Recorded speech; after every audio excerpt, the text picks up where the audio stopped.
Market లో invest చేసి మీ డబ్బులు డబుల్ చేసుకోవాలనుకుంటున్నారా? సుందరరామిరెడ్డి గారి లైవ్ సెమినార్ కి అటెండ్ అవ్వండి.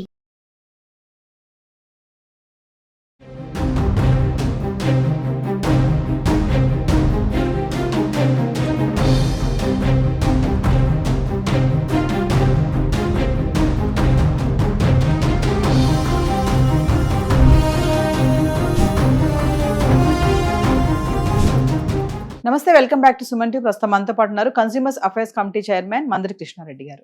నమస్తే సార్. నమస్తే అమ్మా. సార్, ఇప్పుడు ఈ జ్యోతి మల్హోత్రా పాకిస్తాన్ ఇన్ఫార్మర్ ఎవరైతే ఉన్నారో అరెస్ట్ అయ్యారు. ఇప్పుడు అంతా అదే హల్చల్ నడుస్తుంది. మరి ఫ్యామిలీ మొత్తం కూడా స్లీపర్ సెల్స్ అంటున్నారు. ఒక్కసారి ఆమె గురించి మాట్లాడుకుంటే, ఒక ఫేమస్ యూట్యూబర్ గా ఎదిగి ఇప్పుడు పాకిస్తాన్ ఇన్ఫార్మర్ గా మారిపోవడం అసలు ఎందుకు ఇలా జరిగింది అంటారు? దీని వెనకాల ఇంకెవరెవరు ఉన్నారు? మరి నెక్స్ట్ ఆమె టార్గెట్ ఏమై ఉండొచ్చు అంటారు? ఈ మాటలు. జ్యోతి మల్హోత్రా హర్యానాకు సంబంధించిన హిసార్ సంబంధించినటువంటి అమ్మాయి యూట్యూబర్గా చాలా అద్భుతంగా ఎదిగింది. లక్షలాది మంది తనకు లైక్ చేసేటువంటి వాడు. దానికి సంబంధించిన ప్రేక్షకులు ఇండియాలోనే కాకుండా ఇతర ప్రాంతాలు, ఇతర దేశాల్లో కూడా ఉన్నారు. అంత బాగా ఎదిగి దానివల్ల వచ్చే ఆదాయం కూడా చాలా విపరీతంగా ఉంటుంది. మనందరికీ తెలిసిన విషయమే. ఇంతమంది ప్రేక్షకులు ఉన్నప్పుడు, ఇంతమంది చూసినప్పుడు జీవితంలో హాయిగా సెటిల్ అవ్వడానికి భగవంతుడు ఒక మంచి మార్గం ఇచ్చాడు అని సంతృప్తితో జీవితం గడపాలి. కానీ ఎక్కువగా ఈ పత్రికా రంగం కానీ, లేకపోతే ముఖ్యంగా మనకు బాగా డిజిటలైజేషన్ బాగా పెరిగిపోయిన తర్వాత యూట్యూబ్ రంగంలో ఉండేటువంటి వాళ్ళు ఈవిడ ఒక్కతే కాదు, చాలామంది తప్పుడు మార్గాల్లో ఒకరి బుద్ధితో కొంతమంది వెళ్ళారు. అంటే అన్ని ఫీల్డ్లలోంచి ఉన్నారు, ఈ ఫీల్డ్లో కూడా కొంతమంది ఉన్నారని చెప్పుకోవచ్చు. అంటే రెండు కారణాలు ఉంటాయి.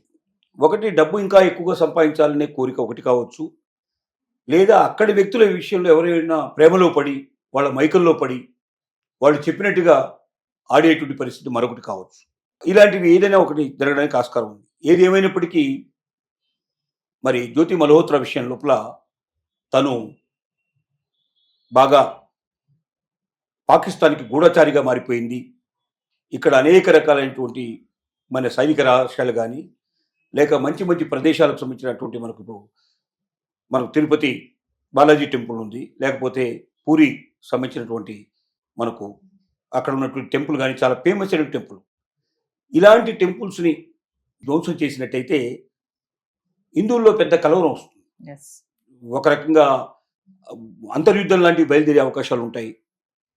ఇక్కడ ఉన్నటువంటి ముస్లింలు నాశనం చేయడానికి వాళ్ళు ముందుకు వెళ్ళడానికి అవకాశం ఉంటుంది. అంటే హిందూ మతానికి ఒక రకంగా థ్రెట్ ఎప్పుడైతే అవుతుందో ఇతర మతాల మీద వీళ్ళు దేశం వెలిగించే ప్రయత్నం, వాళ్ళ మీద దాడి చేసే ప్రయత్నాలు జరుగుతాయి. ఇలా దేశం అల్లకల్లోలం కావాలనేటువంటి కోరికతో ఈవిడ పనిచేసిందేమో అని అనుమానం వచ్చేటట్టుగా ఇప్పుడు పోలీసులు అరెస్ట్ చేయడం జరిగింది. దాని మీద ఎంక్వైరీ జరుగుతోంది. ఈవిడ 2023లో ఈవిడ ముందు పాకిస్తాన్కి వెళ్ళింది. ఆ పాకిస్తాన్లో అక్కడ ఒక సైనిక అధికారిని కలవడం జరిగింది. ఆ సైనిక అధికారితో చాలా విదేశాలు కూడా తిరిగినట్టుగా మనకు ఎవిడెన్సెస్ కనపడుతున్నాయి. అంటే పాకిస్తాన్లో ఉన్నటువంటి ఎవరో ఒక అధికారి ఈవిడికి నచ్చి ఉండొచ్చు. ఆ నచ్చడంతో పాటుగా అతను ఈవిడిని వలలో వేసుకోవడానికి ఈవిడితో పాటుగా ప్రపంచ పర్యటన చేయడం, ఇతర దేశాలకు వెళ్ళడం, ఒక్కసారి కాదు చాలాసార్లు వెళ్ళినట్టు కనపడుతోంది. ఎంజాయ్ చేయడం, ఆ మాయలో పడి, ఆ ముసుగులో పడి, లేదా డబ్బు కూడా ఆశ కూడా చూపించి ఉండొచ్చు. ఏది ఏమైనప్పటికీ ఈ దేశానికి సంబంధించిన రహస్యాలని పాకిస్తాన్కు పంపించడానికి సంసిద్ధపడే పరిస్థితిలో ఆమెను తయారు చేసింది. ఆ రకంగా ఆవిడ పూర్తిగా వాళ్ళ మైకల్లో పడింది. చాలా సమాచారం పంపించినట్టుగా తెలుస్తోంది. రక్షణ సంబంధించిన సమాచారంతో పాటుగా ఒక్కొక్క రాష్ట్రంలో ఏ ప్లేసులు ఇంపార్టెంట్ ప్లేసెస్, ముఖ్యంగా ఎక్కడైతే భక్తికి సంబంధించినటువంటివి దేవాలయాలు లాంటివి చాలా పెద్ద కట్టడాలు ఎక్కడున్నాయో, అంటే ఫేమస్ దేవాలయాలు, మామూలు దేవాలయాలు కాకుండా చాలా ఫేమస్ దేవాలయాలు, దానికి సంబంధించిన ఇన్ఫర్మేషను కరెక్ట్గా ఎక్కడ, అంటే దానికి సెంటర్ ప్లేస్ ఎక్కడ, దాన్ని ఏ రకంగా ధ్వంసం చేసే అవకాశం ఉన్నది, ధ్వంసం రచన గురించి కూడా ఇన్ఫర్మేషను పూర్తిగా వాళ్ళకు పంపించినట్టుగా మనకు తెలుస్తోంది. ఈవిడ పూరిని కూడా దర్శించింది. అంతకుముందే మనకు 24లో ఇక్కడ రైల్వే స్టేషన్ సంబంధించినటువంటి, అంటే మన మోడీ గారు హైదరాబాద్ లోపల బెంగళూరు సంబంధించినటువంటి జైభారత్కు సంబంధించిన ట్రైన్స్ని ఇక్కడ వర్చువల్గా ఇక్కడ నుంచే ప్రారంభించారు. అప్పుడు సికింద్రాబాద్ స్టేషన్లో చాలా పెద్ద కార్యక్రమం జరిగింది. ఈ కార్యక్రమంలో ఈవిడ పాల్గొని హడావుడి చాలా చేసింది. అప్పుడు గవర్నర్ మనకు తమిళసై గారు ఉన్నారు. ఈవిడ హడావుడి చేయడం, యూట్యూబర్గా అక్కడ మొత్తం వీడియోలు తీయడం, ఈవిడ అందరినీ దృష్టిలో పడి అందరూ దృష్టిలో ఆకర్షించేటువంటిగా ఆ రోజున ఆవిడ చేసిన పనులు చాలామంది చూశారు. చాలామంది తన గురించి మాట్లాడుకునేటట్టుగా ప్రయత్నం చేయడం, ఈవిడే ఆ కార్యక్రమాన్ని నిర్వహిస్తుందేమో అన్నంత హడావుడి చేసింది. మరి దానికి సెంట్రల్ గవర్నమెంట్ ఏ రకంగా యాక్సెప్ట్ చేసిందో, రైల్వే వాళ్ళు ఎలా యాక్సెప్ట్ చేశారో, ఎవరో ఒక ప్రైవేట్ వ్యక్తి వచ్చి అక్కడ ఇలాంటి హల్చల్ చేస్తున్నప్పుడు ఆవిడ కట్టడి చేయాల్సిన అవసరం ఖచ్చితంగా ఉంది.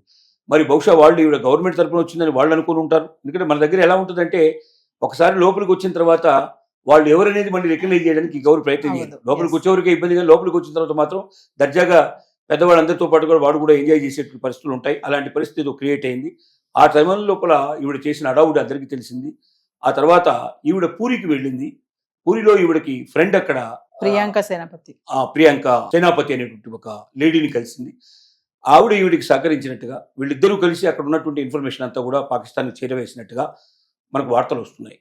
మొత్తం ఈమె కుటుంబ సభ్యులందరూ కూడా స్లీపర్ సెల్స్గా పనిచేస్తున్నారేమో అని.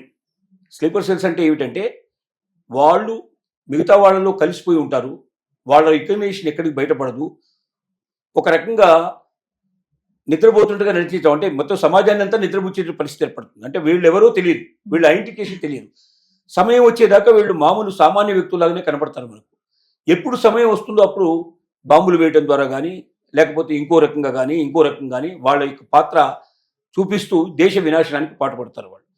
అప్పుడు మాత్రమే మనకు తెలుస్తుంది. అప్పటిదాకా వాళ్ళు ఎవరో మనకు తెలియదు. మామూలు వ్యక్తుల్లాగానే మామూలుగా ఏదో చిన్న చిన్న పనులు చేసుకునే వాళ్ళు, మామూలుగా హౌస్ వైఫ్ లాగా ఇట్లా ఉండేటువంటి పరిస్థితులు ఏర్పడతాయి.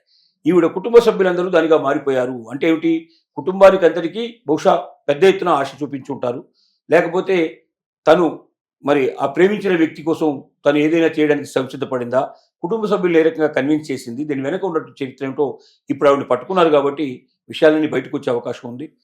దీని ద్వారా మనకు అర్థమవుతుంది ఏంటంటే భారతదేశం యొక్క పరువు ప్రతిష్టలు తీయడానికి, భారతదేశాన్ని అమ్మేయడానికి సిద్ధపడేవాళ్ళు ఈ దేశంలో చాలామంది ఉన్నారు, భారతీయులే.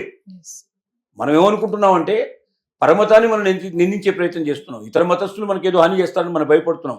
మరి తొవ్వి తీస్తే ఇలాగా భారతదేశంలో ఉన్నటువంటి చాలామంది హిందువులు పాకిస్తాన్కి గూఢచారులుగా పనిచేసి ఇక్కడ ఉన్నటువంటి రాష్ట్రాలన్నీ కూడా వాళ్ళకి అమ్మడానికి ప్రయత్నం చేసి ఇలా అనేక రకమైనటువంటి ప్రయత్నాలు చేశారు. కాబట్టి మన దేశంలో ఉండేవాళ్ళు కూడా జాగ్రత్త పడాలి. హిందువు అయినంత మాత్రంలో ఈ దేశం కోసం ఉంటాడని, ముస్లిం అయినంత మాత్రంలో ఈ దేశానికి వ్యతిరేకంగా ఉంటాడని అనుకోవడం కరెక్ట్ కాదు. హిందువుల్లో కూడా కొంతమంది ఈ దేశానికి వ్యతిరేకిస్తున్నారు, ముస్లింలలో అనేక మంది ఈ దేశాన్ని గౌరవించే వాళ్ళు ఉన్నారు, ప్రేమించే వాళ్ళు ఉన్నారు. కాబట్టి పరమత ద్వేషం సరైనది కాదు. మనలో ఉన్న లోపాలను మనం సవరించుకోవాలి. తప్పు చేసేవాడు ఏ మతస్థుడైనా మనకు శిక్ష పడాల్సిందే అనేటువంటి భావంతో ఉంటే ఖచ్చితంగా మన దేశానికి మేలు జరుగుతుంది. దీంతో మనం అర్థం చేసుకోవడానికి అవకాశం ఉంది. Thank you.